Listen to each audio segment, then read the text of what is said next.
Hello, my name is Dr. Jennifer Smith.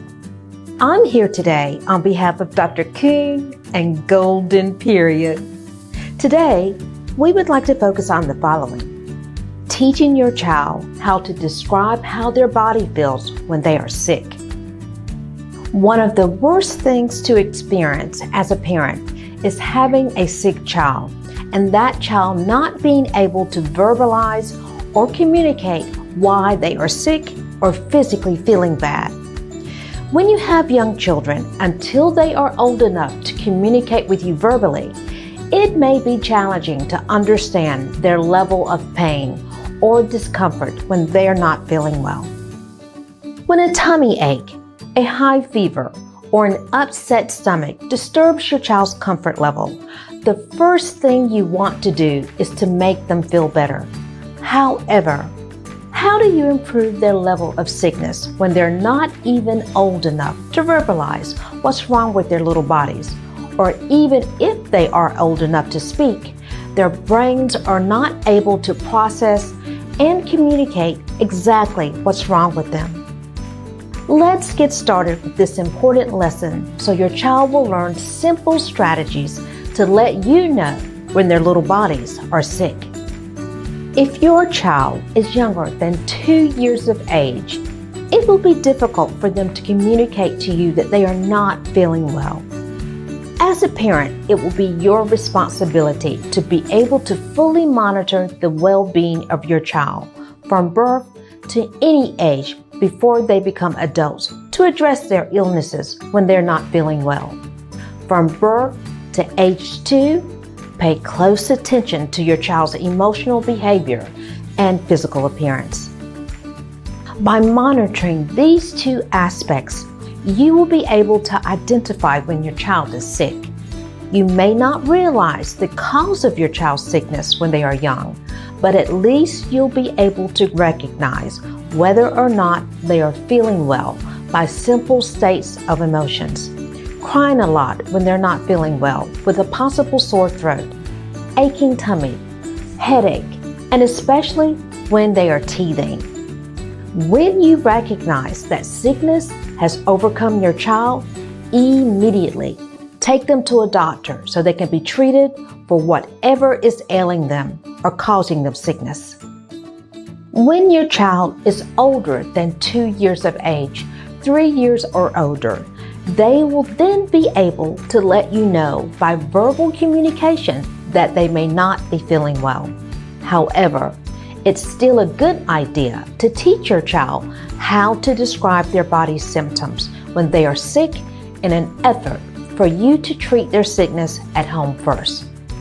But what do you do when your child cannot describe how their body feels when they are sick? Let's look at some strategies that will guide you through teaching your child small techniques in an attempt to describe their sicknesses. Number 1, start with a sickness guideline chart as shown below. The sickness guideline chart. Vomiting. My stomach and my body are hurting and I feel sick. Headache. My head is hurting and I feel sick. Stomach ache. My stomach is hurting and I feel sick. Diarrhea. My stomach and bottom are hurting and I feel sick. The sickness guideline chart will work with small children beginning at 3 years of age or older. It will be important that you sit down with your young child and talk about each picture and describe how the body feels when these symptoms occur. You can add photos to your sickness guideline chart to include more pictures of sicknesses that your child may experience. For example, a sore throat or more. Point to the area of sickness in each photo and talk to your child in detail about each picture and how it may make their body feel. Explain to your child that when that specific area on their body hurts, they are to let you know immediately so you can either take them to the doctor or give them medicine to make them feel better.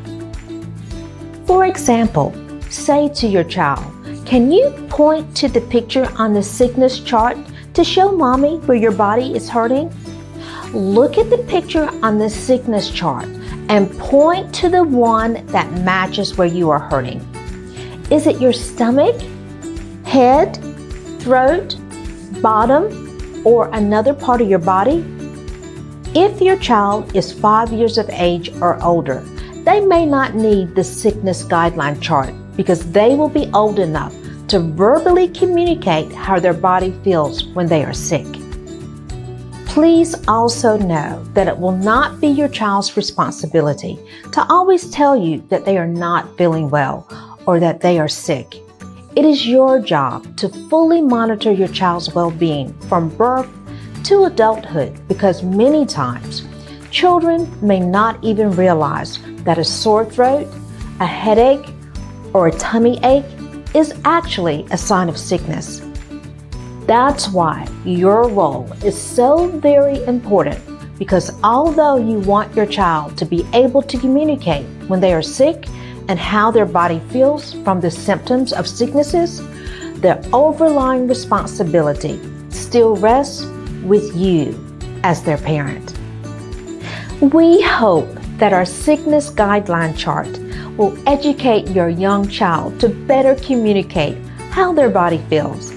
We also hope that these are not symptoms that your child will experience too much during their childhood, because a healthy child is a child free from sicknesses and illnesses, which leads to an even healthier adulthood.